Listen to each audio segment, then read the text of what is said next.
Think you know everything about Doc Brown's iconic time machine? From a coffee grinder that became nuclear fusion tech to a refrigerator that almost killed the franchise, the DeLorean Time Machine has more bizarre secrets than any flux capacitor could contain. Here are 15 weird facts you didn't know about the DeLorean Time Machine. Fact 1. Originally a refrigerator-powered nuclear bomb escape. When most people think of the DeLorean Time Machine, they imagine the sleek stainless steel sports car with its iconic gull-wing doors. But the original concept for Doc Brown's invention was wildly different and surprisingly dangerous. In the very first draft of the Back to the Future screenplay, written in 1980, the Time Machine wasn't a car at all.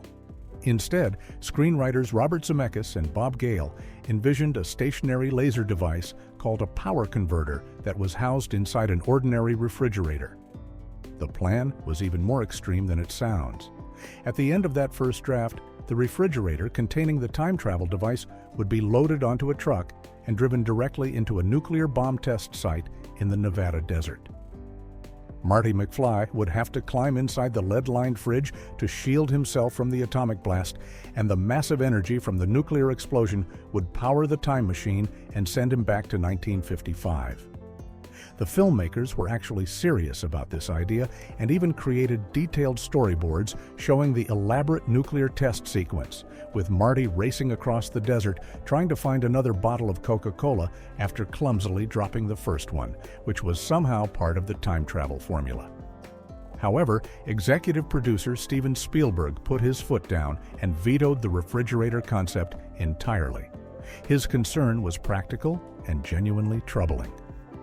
During the 1980s, refrigerators still used latch mechanisms that could trap someone inside, and several children had actually died after accidentally getting locked in abandoned fridges.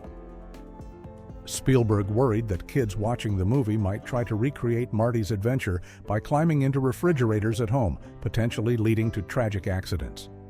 This safety concern forced the writers to completely rethink their approach, ultimately leading them to choose a mobile vehicle instead, and the rest became cinema history. Fact 2. The nuclear reactor is a Dodge hubcap. One of the most impressive-looking pieces of technology on the DeLorean Time Machine is the plutonium-powered nuclear reactor mounted on the back of the car, but the base of this supposedly advanced piece of equipment was actually constructed from something much more ordinary than you might expect.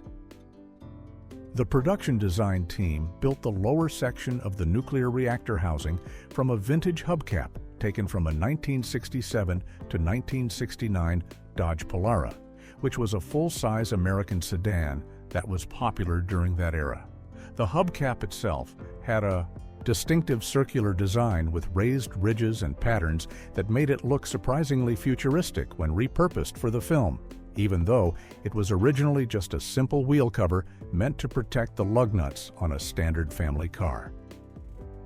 The prop builders took this old Dodge hubcap, painted it black to match the rest of the nuclear reactor assembly, and mounted it as the prominent circular base piece that sits at the bottom of the plutonium chamber on the rear deck of the DeLorean. This creative reuse of an ordinary car part is a perfect example of the kind of resourceful filmmaking that went into creating the Time Machine, where the production designers essentially practiced what's known as kit bashing, which means taking random mechanical parts and everyday objects and combining them to create something that looks like advanced or alien technology. The hubcap became so integral to the look of the nuclear reactor that it's now one of the most recognizable components of the entire Time Machine. And dedicated Back to the Future fans who build their own DeLorean replicas often spend considerable time and money hunting down authentic Dodge Polara hubcaps from the late 1960s to ensure their reproductions are as accurate as possible to the original movie prop. Fact 4. Hair dryers saved the gull-wing doors. The DeLorean's distinctive upward-opening gull-wing doors are one of the most iconic features of the Time Machine. But during the filming of one of the movie's most crucial scenes, these famous doors became a major headache for the production crew due to an unexpected problem with basic physics. The gull-wing doors stay open thanks to a system of heavy-duty struts that contain pressurized gas-filled cylinders, similar to the mechanism that holds up the rear hatch on many station wagons and SUVs. And these cylinders work by using compressed gas to push against a piston that supports the weight of the door. During the night shoot for the climactic town square sequence, where Doc and Marty are planning how to harness the lightning strike to send Marty back to 1985, the production team ran into a significant technical difficulty because the weather that evening was particularly cold. The low temperatures caused the gas inside the door struts to contract and lose pressure, which meant the doors would slowly sink down and close themselves during filming, completely ruining take after take as the doors gradually lowered into the frame while the actors were trying to deliver their lines.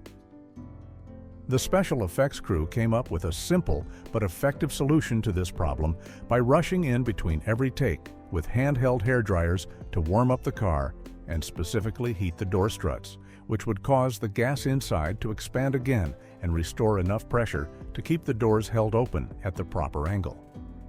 This meant that throughout the entire night of filming this important scene, crew members had to constantly blow hot air onto the DeLorean with hair dryers, creating an odd behind-the-scenes moment where one of cinema's most futuristic vehicles was being maintained with the same appliances people use to style their hair every morning. Fact 5. One DeLorean had a VW Beetle underneath when Back to the Future. Part 3 required scenes of Marty McFly driving the DeLorean across the rough desert terrain of the Old West in 1885. The production team quickly realized they had a serious problem with the actual DeLorean DMC-12 cars they'd been using throughout the trilogy. The real DeLorean was designed as a sleek sports car for paved roads and highways, not for bouncing across rocky desert landscapes, and its underpowered engine and low-slung chassis simply couldn't handle the punishment of off-road driving without risking serious damage to these expensive and increasingly rare vehicles. To solve this challenge, the special effects team came up with a clever solution that was equal parts creative and bizarre. They built two special stunt DeLoreans specifically for the western desert sequences by taking the distinctive stainless steel body panels and exterior shell of a DeLorean and mounting them onto a completely different vehicle underneath. The foundation for these hybrid time machines was a modified Volkswagen Beetle dune buggy chassis, which is essentially a reinforced tube frame designed specifically for off-road use, and they fitted these frames with actual Volkswagen engines that were much more reliable and better suited for desert driving than the original DeLorean power plant. The result was essentially a Volkswagen Beetle wearing a DeLorean costume with all the rugged off-road capability of a dune buggy hidden beneath the futuristic stainless steel exterior that audiences expected to see. These specially built vehicles were also fitted with the white wall tires and baby moon hubcaps that appear in the Old West scenes, completing the period-appropriate look while maintaining the structural integrity needed to film all those rough desert chase sequences without destroying the valuable DeLorean body panels or risking the safety of the stunt drivers who had to navigate the challenging terrain. Fact 6. The engine sound is a Porsche, not a DeLorean. Every time you hear the DeLorean Time Machine roar to life in Back to the Future with that powerful, throaty engine sound, you're actually listening to a completely different car than the one shown on screen. The real DeLorean DMC-12 was equipped with a 2.85-liter V6 engine that was jointly developed by Peugeot, Renault, and Volvo, and this engine produced only about 130 horsepower, which was quite underwhelming for a sports car even by early 1980s standards. The stock DeLorean engine not only lacked power, but also had a rather uninspiring and flat sound that didn't convey the excitement and drama that the filmmakers wanted for their time-traveling vehicle, especially during crucial moments when the car needed to accelerate to 88 miles per hour to achieve temporal displacement. To solve this audio problem, the sound effects team made the decision to completely replace the DeLorean's engine sounds in post-production with recordings taken from a much more powerful and impressive-sounding vehicle.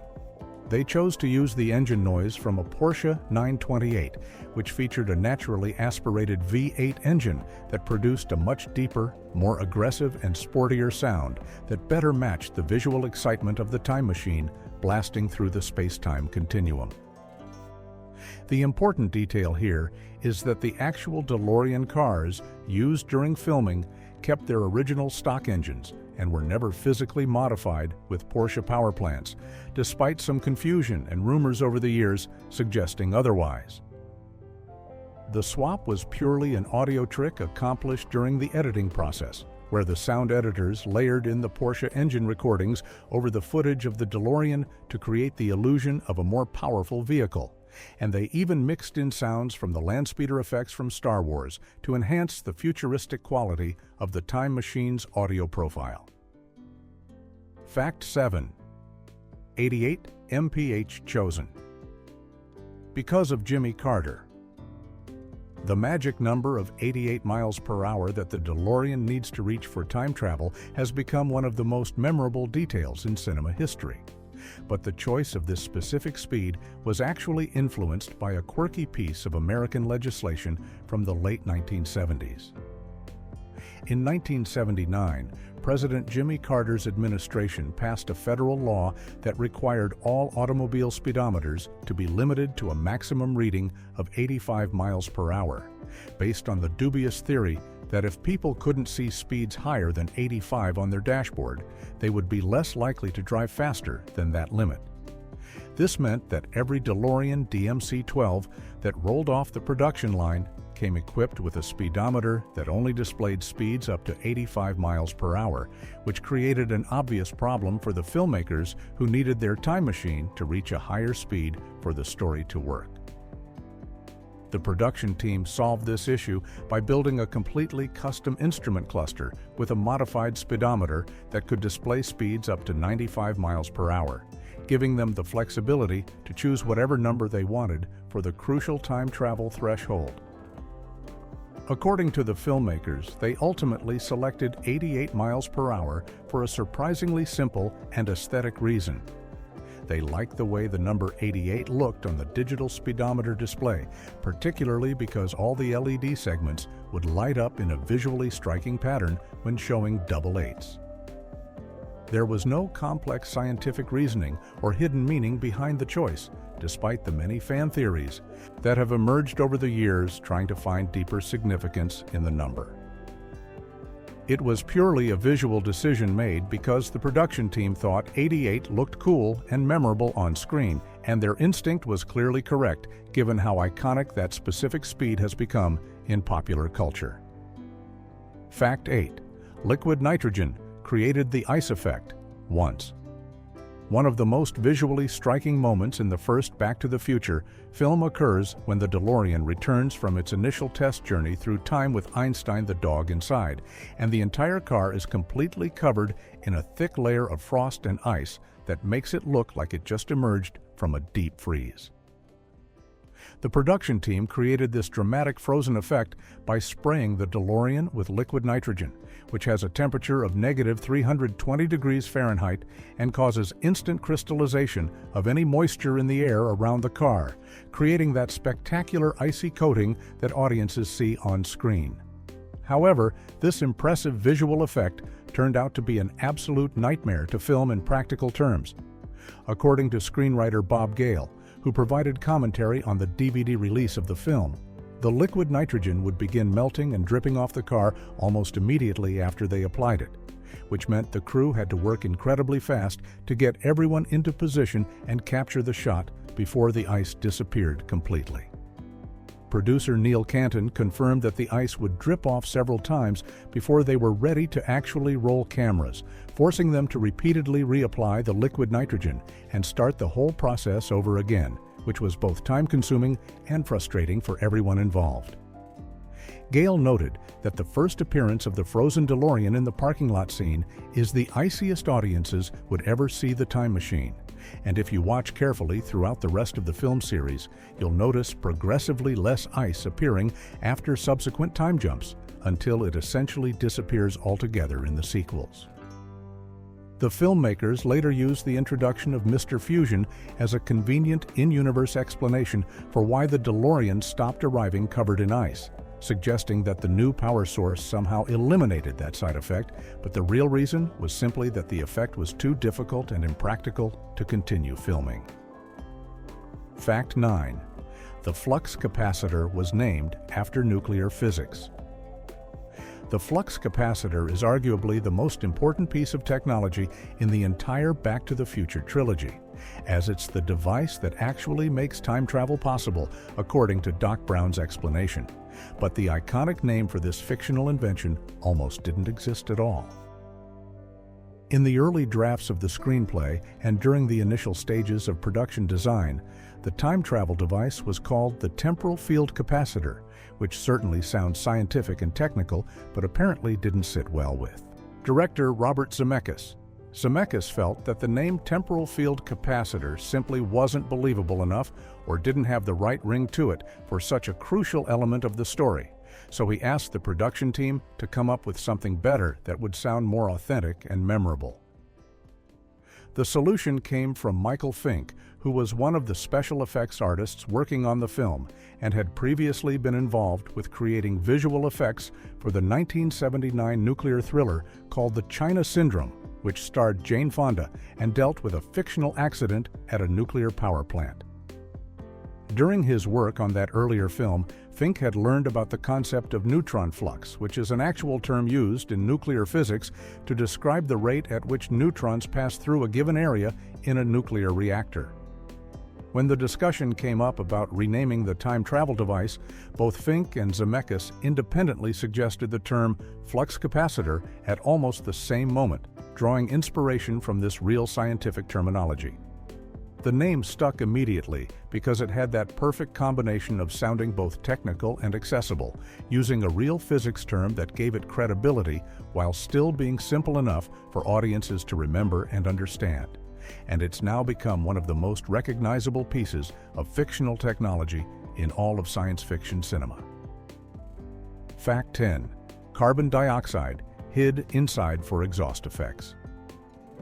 When the DeLorean Time Machine materializes after traveling through time in the Back to the Future films, audiences see dramatic clouds of white smoke or vapor billowing out from underneath and around the vehicle, creating the impression that the car is venting excess energy or cooling down after the intense process of temporal displacement. This theatrical exhaust effect wasn't something that happened naturally with the car, and it certainly wasn't produced by the DeLorean's actual engine or any of the movie props attached to the exterior. Instead, the special effects team created this eye-catching visual by secretly hiding carbon dioxide fire extinguishers inside the DeLorean before filming those arrival scenes. These fire extinguishers, which are the same type you might find mounted on the wall in an office building or school, release a cold white cloud of carbon dioxide gas when activated, and this gas creates that distinctive foggy appearance that makes it look like the time machine is smoking or steaming. The crew members would conceal these extinguishers in strategic locations inside the car where they wouldn't be visible to the camera. And then, at the precise moment when the DeLorean was supposed to appear on screen after completing a time jump, they would remotely trigger the extinguishers to release their contents. The carbon dioxide would then pour out from under the car and around its edges, creating that spectacular billowing effect that suggested the vehicle had just undergone some kind of tremendous energy discharge or was experiencing extreme temperature changes from traveling through the space-time continuum. This technique was particularly important for the film's very first demonstration of time travel in the shopping mall parking lot, where the visual impact of Einstein's arrival from 1 minute in the future needed to be as impressive and otherworldly as possible to establish the reality of the time machine for both Marty and the audience. Fact 11. Camera couldn't fit inside with actors. The DeLorean DMC-12 was designed as a compact two-seater sports car with a relatively small and cramped interior, and this tight space created a significant technical challenge for the filmmakers who needed to capture all the conversations and interactions that take place inside the time machine throughout the movie. The production crew quickly discovered that it was physically impossible to fit both an actor and one of their large 35mm Panaflex cameras inside the DeLorean at the same time. which meant they couldn't shoot any of the interior dialogue scenes using conventional filming methods with the car intact. To solve this problem, the production team designated one of their DeLoreans as the C-Car, which was specifically modified to serve as a camera platform for filming all the interior shots where characters are sitting in the driver's seat or having conversations inside the vehicle. The special effects crew took this C-Car and literally cut out the entire front trunk area, which on a DeLorean is located at the front of the vehicle since the engine is mounted in the rear, and they also removed the entire back half of the car behind the passenger compartment. These drastic modifications allowed them to mount the heavy film cameras and all their associated equipment on rigging that could be positioned where the front and rear sections of the car used to be, giving the camera operators the space and angles they needed to properly frame shots of the actors inside the cabin. The C-Car was meticulously designed so that its interior perfectly replicated the look of the Hero A-Car's cabin, with all the time machine controls, gauges, and props in exactly the right positions. But it was essentially just a hollow shell of a passenger compartment surrounded by camera equipment rather than a functional vehicle, and it was used exclusively for filming those tight interior shots that would have been impossible to capture any other way. Fact 12. Souvenir hunters stole the flux capacitor. After the Back to the Future trilogy wrapped production, the main hero DeLorean, known as the A-Car, which was the primary vehicle used for close-up beauty shots and featured most prominently throughout all three films, was put on display at Universal Studios Hollywood as a tourist attraction for fans to admire and photograph. Unfortunately, the studio made some baffling decisions about how to secure this irreplaceable piece of cinema. History.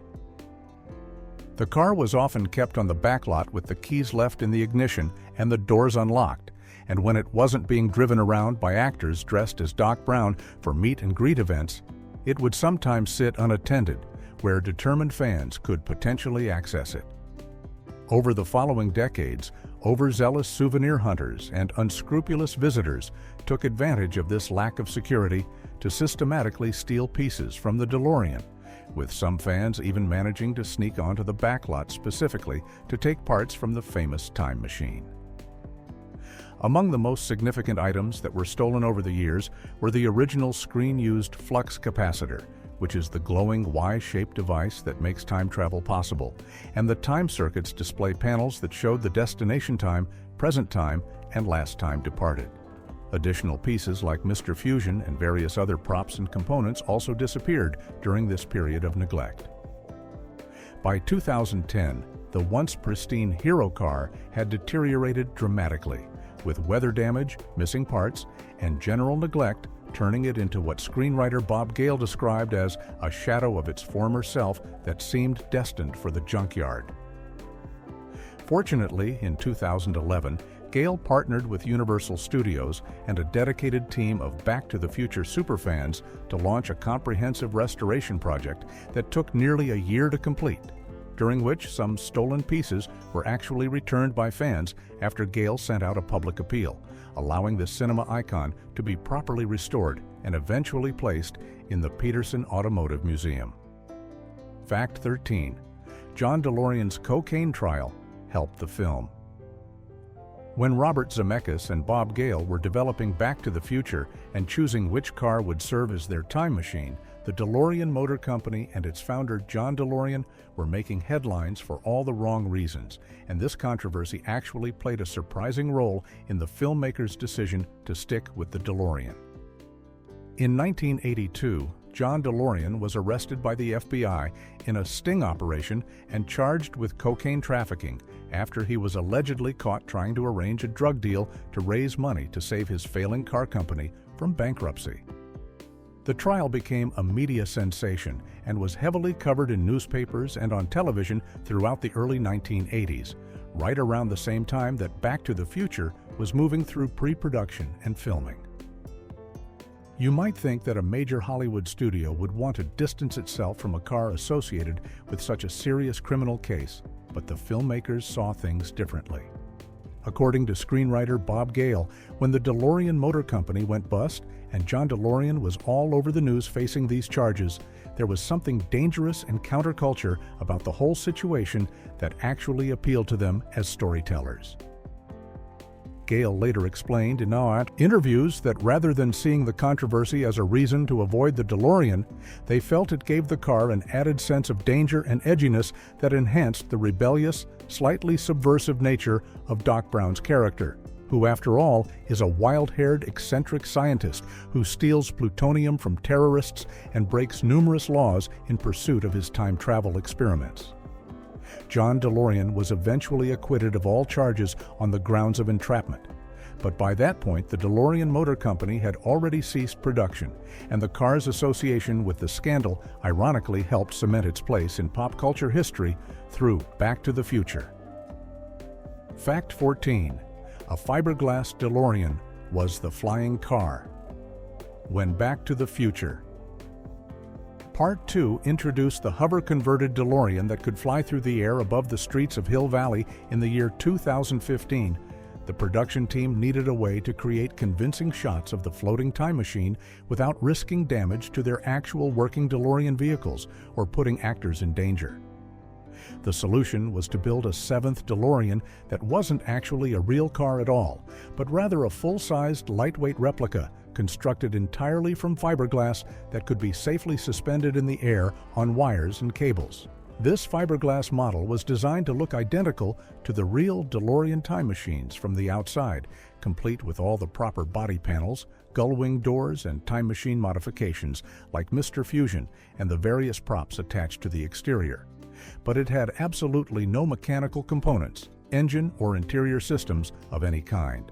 The hollow fiberglass shell was specifically engineered to be as light as possible so that it could be lifted and maneuvered by the rigging crew using crane systems and support wires, which allowed the special effects team to position it at various heights and angles for all those dramatic hovering shots where the DeLorean appears to be floating stationary above the ground or slowly moving through the air.